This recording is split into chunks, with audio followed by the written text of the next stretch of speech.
Hello and welcome to another episode of Up Ovo Podcast. In this episode, I'm going to continue the series on personality disorders, and this time I'm going to talk about Cluster B personality disorders. Let's start.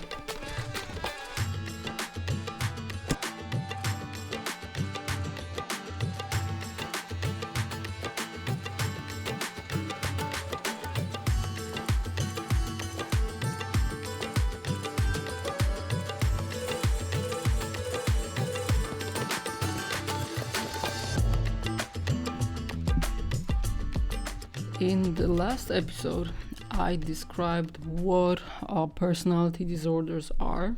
So we already know that that is a mental health condition that is characterized by patterns of kind of inflexible thinking or inflexible behaviors that often leads to significant difficulties in life. So I'm not gonna repeat it. If you want to know more about what personality disorders are, you can click on the previous episode. I also described Cluster A personality disorders, which are characterized by kind of odd or eccentric behaviors. And in today's episode, I'm going to describe a different cluster, the second cluster, Cluster B of personality disorders, and it is sometimes called the acting out group. And this cluster is characterized by dramatic and overly emotional thinking or unpredictable behavior, and it usually includes, it just includes a borderline personality disorder, histrionic personality disorder, narcissistic personality disorder, and antisocial personality disorder. So contrary to the cluster A, where we had 3 personality disorders, this time we have 4. So let's start with borderline personality disorder, because this is probably one of the most popular disorders because of many movies that portrays such patient. And the first one that usually comes to mind is, of course, Girl Interrupted with Winona Ryder and Angelina Jolie. However, as a side note from me, the main character was not exactly the borderline patient, although she was diagnosed as one. But in general, Girl Interrupted is usually presented as a movie depicting patient with borderline personality disorder, and the Angelina Jolie in this movie is presented as someone with antisocial personality disorder. So we have 2 cluster B disorders here. Another movie could be Fatal Attraction with Glenn Close, in which her character displays some symptoms characteristic to patients with borderline personality. But first things first, what are the symptoms? Well, patients with borderline personality disorder experience pervasive instability in moods, behavior, self-image, and general functioning. They often experience intense episodes of anger, depression, and anxiety. And these patients can fluctuate from being very loving and emotionally engaged to being very angry and even aggressive because of the slightest symptoms of rejection or lack of interest. And this is very characteristic to patients with personality from cluster B, that they require constant attention. They love when something is happening and they are in the center of this. And some people say that they love drama, which is true. These people usually engage in very dramatic situations. They usually engage in unstable relationships, for example, abusive relationships, or they engage in an affair with married people, because when there is no drama, when there is relative stability, they lose interest in such relationships. They require intense emotions. So when there is drama, they feel good. I mean, they feel both good and bad, because borderline is like constant swing. So they feel good and bad almost at the same time. It's very rapid. But when it's stable relationship, married with children and so on, this is too boring. So no, it's not fun to these people. In relationships, these patients are often swinging between extreme closeness and extreme distance. So at one moment they perceive the partner as perfect one, and next they devalue them and say they are the worst partner. So relationship with such person is like a constant swing. And the same thing is happening with their self-image and self-identity. At one time they feel like the world is their oyster and sky's the limit, and suddenly they feel like crap, worthless, and they want to kill themselves. They also change their identity very easily. So when they are in the relationship with a scientist, they are so into science. When they break up, they hate science. When they have new relationship with someone who loves art, they are so into art. And so on and so on. And this might be very rapid, and sometimes it's hard to follow even for the close ones. And also, these patients have tendency to engage in very impulsive and potentially self-damaging behaviors, just like substance abuse, unprotected or unsafe sex, reckless driving and drinking, and so on. So everything that is intensive and everything that stimulates them in a very intense, very hardcore way, this is exciting and this is tempting to these people. Also, this is very characteristic to these patients. They have many suicide attempts. They rarely kill themselves, and if they do, it's rather by accident. But they, killing themselves is not the case. It's not the point to kill themselves. The point is to behave like they want to kill themselves because it draws attention. And if it draws attention, it means they are in the middle, in the center of other people's interests. So not suicides, but suicide attempts are very characteristic to this disorder. Also, these patients are very easily bored. So as I mentioned before, when the relationship is stable, it's equal to being boring to them. So there's too much stability. They always do something to make it more swingable. So they, for example, reach out to their ex-partners, or they go out to the club and flirt with someone. So something must be happening constantly. And I mentioned before that Fatal Attraction might be interpreted as a movie about someone with borderline personality disorder, because these people often fear of being abandoned or rejected, and this fear may lead to frantic efforts to avoid real or imagined separation. And this is very important to say, that it might be imagined separation, because if these patients these patients often interpret neutral behaviors of the partner like symptoms, like signs of anticipated separation, and they might act very unpredictably. So, for example, they will threaten with killing themselves, and even though they perceive this relationship as boring, and they might act like they are trying to ruin this relationship, the fear of being abandoned is so hard that they will act very strangely. So they will, for example, be very abusive toward the partner, or they will be very, very controlling, and so on, and so on. And being in a relationship with such person is extremely hard. So this is often a relationship with a lot of anger, a lot of fighting. There might be a lot of violence, maybe substance abuse, and the general pattern of relationship is I want you and I want you not. I love you and I hate you at the same time. It's all the emotions of anger and love. It's all going on at the same time. And of course, borderline personality disorder is not only about relationships, but it is a significant impairment in various areas of life, like work, self-care, and so on. And usually it begins in early adulthood, so we can observe symptoms in adolescence, but the complete borderline personality disorder is usually developed in early adulthood. And I remember a patient with borderline personality disorder. It was a transgender patient, by the way.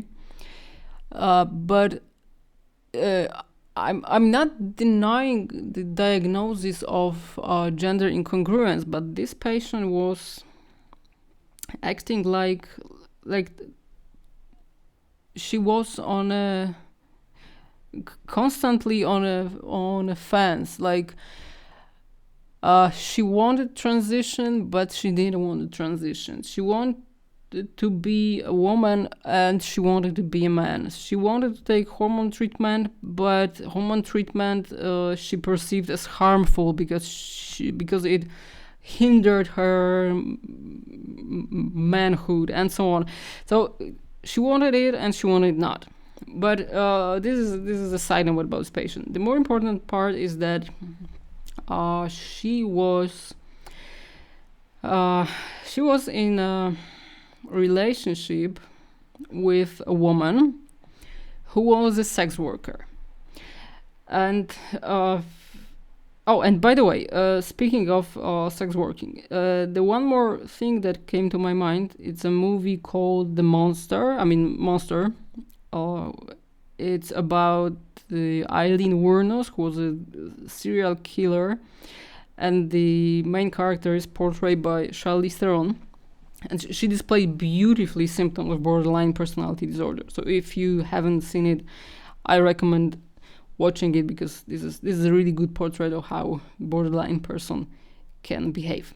And coming back to the patient, she described her partner in the worst words. She described her as reckless, dirty, not worth $1, as a thief who takes her money, as a slut, and so on and so on. Really, really, really the worst words you can hear about someone.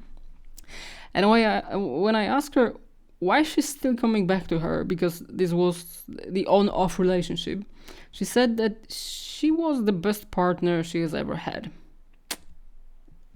And that's it. She's the worst and she's the best. Just like everything in borderline patients' life. And in terms of therapy, these patients are very difficult to work with, because first, the therapist must keep the borders very strict, because these patients will be trying to cross the line every time. They will keep calling the therapist outside working hours, and if the therapist don't pick up the phone, they will probably tell about killing themselves and threatening that they will harm themselves. So, or if the therapist don't call back.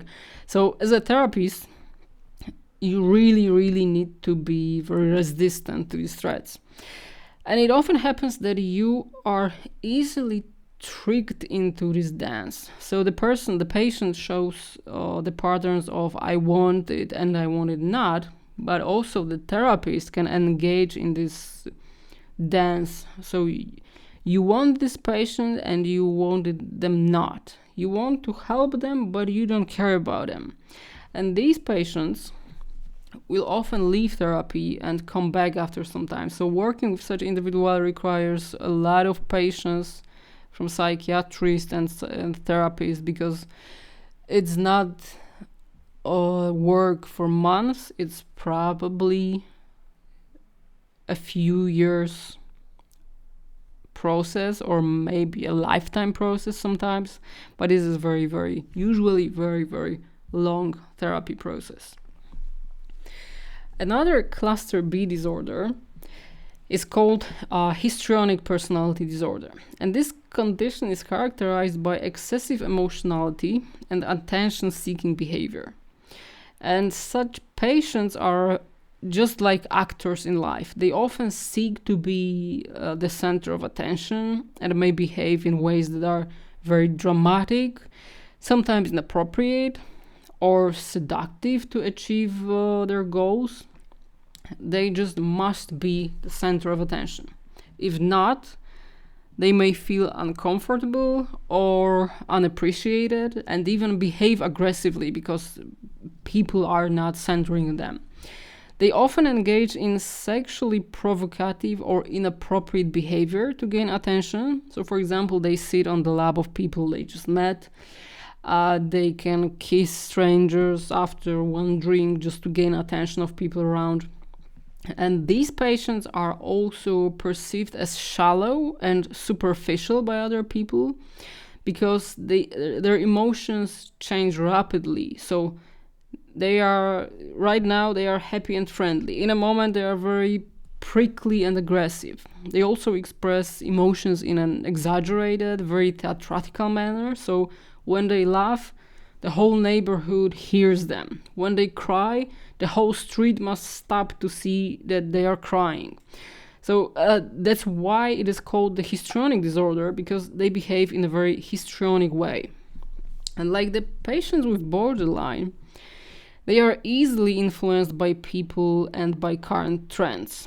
And also, in the case of relationships, they usually perceive the regular relationship as more intimate than they really are. So, for example, by regular relationship, I mean casual relationship with people. So, for example, if a boss is nice to them, in their heads, they are building a story about having an affair with the boss. And often they engage in such unstable relationships. For example, with married people, exactly like people with borderline personality disorder. So with married people, with bosses. So they sometimes fall prey to people who exploit them sexually and emotionally, because they think when they engage in such relationship, and because they are seeking attention, people usually exploit them because people perceive them as sometimes promiscuous, easygoing, sexually interested, and so on and so on. So sometimes people with histrionic disorder end up being very harmed by other people. And one very characteristic symptom of this disorder is the way of speaking. They often speak in a way that is excessively impressionistic but lacking in detail. So they almost never say in a direct and clear way, and they use many difficult and exaggerated style of speaking, but there is no merit at all. And because of these dramatic behaviors and shallow or superficial emotionality, these patients are often perceived as empty and stupid. And they usually don't have close friends because they are also perceived as dishonest sometimes. So therapy is very it's very challenging, because these people, even though they are very loud, they are drawing attention. They are usually, you can imagine these people being in the crowds, but they are really lonely quite often, so they do not have real deep friendship or relationship, although they sometimes engage in a relationship, but they usually are not stable and based on very deep connection. So consequently, they don't have social support, and in therapy, having social support is very, very important. It's almost as important as therapy itself. So this is very, very challenging to conduct such therapy effectively. And of course, as in borderline personality disorder therapy, this is usually very, very long process. The third disorder in this cluster is a narcissistic personality disorder, which is a mental condition characterized by constant need for admiration presenting themselves as the most beautiful, the smartest person. So these people are usually the picture of themselves is that they are the most beautiful, the greatest, the smartest, the most intelligent, the most important, and so on. And usually it's characterized by a lack of empathy for others. So these people are absolutely convinced they are superior to others and have an exaggerated sense of their own importance. So people with narcissistic personality will talk about their talents and achievements, even though they do not have evidence they do exist. So they will apply for a senior specialist job, even though they do not have any experience or any education to work in this field. They want to be recognized as the specialist in martial arts after attending 1 or 2 classes of judo. They usually fantasize about their power, their brilliance, their success, and so on. And these fantasies are usually strengthening their beliefs about themselves. And because of their brilliance, they of course require constant admiration from others, and they expect to be admired by other people. And if someone does not admire them, or what's even worse, someone confronts them with the reality, they immediately interpret it as a sign of envy. And narcissistic personality is sometimes understood as a psychopathic personality because they often take advantage of other people to achieve their own goals. They are usually not interested in recognize or identify with the feelings and needs of others, so they must be in the middle, and they expect to be in the middle of everything. They are absolutely sure they must have everything they want, and other people are here to serve them or nothing else. And these patients often circle around envy. Either they think that people envy them, or, and this is even more common, they envy other people because they are convinced they deserve something more than others. So when a neighbor has a more expensive car or bigger house, the person with narcissistic personality would go crazy because this neighbor do not deserve it, because they are more stupid, less educated, and so on. And this might not even be true, but this is perspective and belief of this patient. And these patients are usually hard to like because at first they are very sweet, just like a psychopath. There's a myth about psychopaths that they are very sweet, they're very charming. But this is true in the case of narcissistic people. They might be at first very sweet, but in the long run they are haughty and arrogant. And in relationships, you can often hear them saying that the partner should be forever grateful and happy that someone so special like him or her dedicates their time to this relationship. They will also diminish the role of infidelity and explain it as, for instance, this is a quote from a patient. And this patient said that other people, in this case other women, also deserve to be with someone like him, at least for a while. And this is how this patient explained his infidelity. These patients are characterized by saying I, me, my, and so on. My things are the most important. I am the best. I come first always. I should be, and so on. So they are often very abusive in relationships because if they don't get what they want, they stop being sweet. They start being very abusive, aggressive. They might tend to control their partners economically, behaviorally, emotionally. And that's why they have trouble keeping relationships and friendships with people, because they really don't care about others. So in the long run, they are not so sweet and not so nice. The final disorder, the fourth disorder in this cluster, is called antisocial personality disorder, which is characterized by a long-term pattern of violation of the rights of others in general. These patients lie, deceive, break norms, break laws. They don't care about other people. If they think they deserve something, they don't have a problem with taking it from other people. And this might sound like the previous disorder.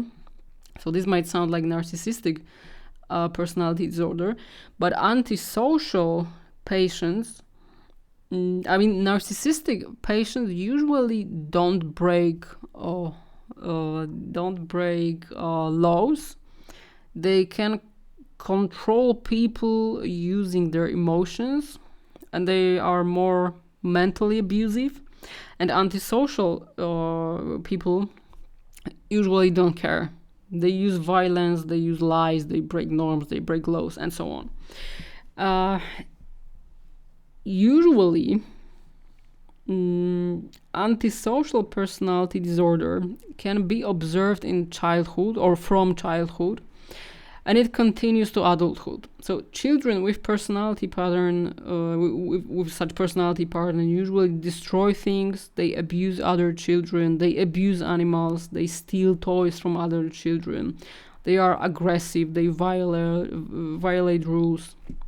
And in the adulthood, these people consistently break laws and societal rules, and in consequence, they are repeatedly arrested or punished in some ways. And these people lie on a regular basis to gain and achieve their goals, so they often behave aggressively, impulsively, without thinking about the consequences. And if you, speaking of antisocial personality disorder, and speaking of that it can start in childhood, if you like movies about mental issues, you can watch the movie with Tilda Swinton. The movie is called We Need to Talk About Kevin. It's a very good movie, by the way, and it shows the young guy, a young child, because this is a movie showing a young boy throughout his adolescence, and he has clearly antisocial personality disorder.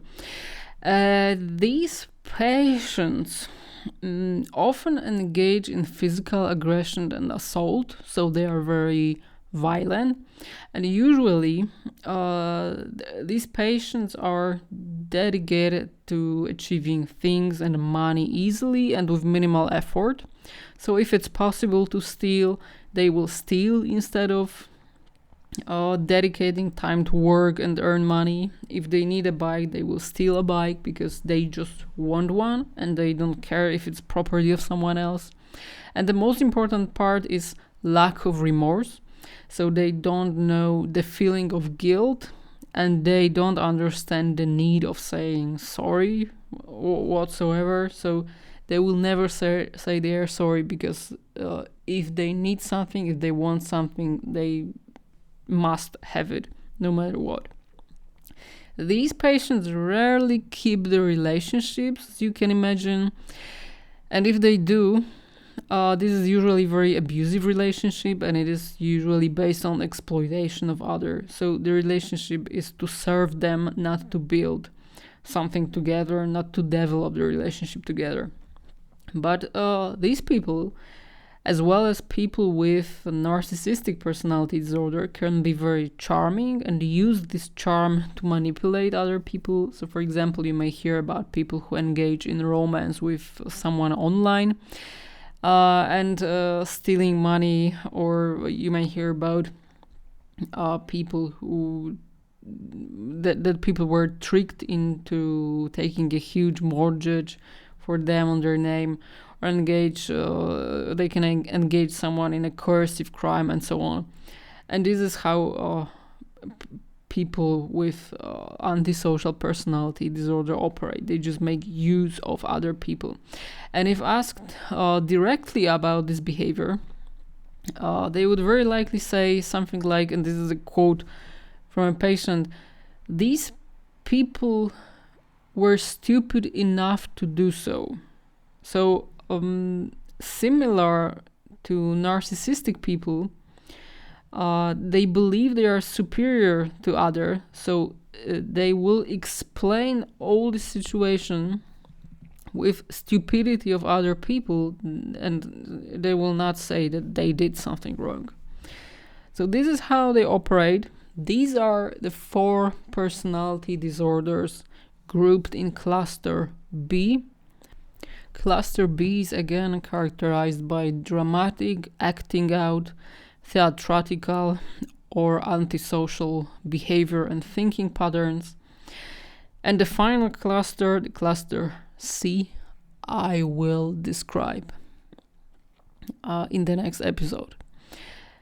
And for now, this is all what I wanted to tell you about Cluster B personality disorders. And of course, you can reach out to me via the social platforms, and you can click on subscribe button to be up to date with the latest episodes. Thank you for listening, and until next time, bye bye.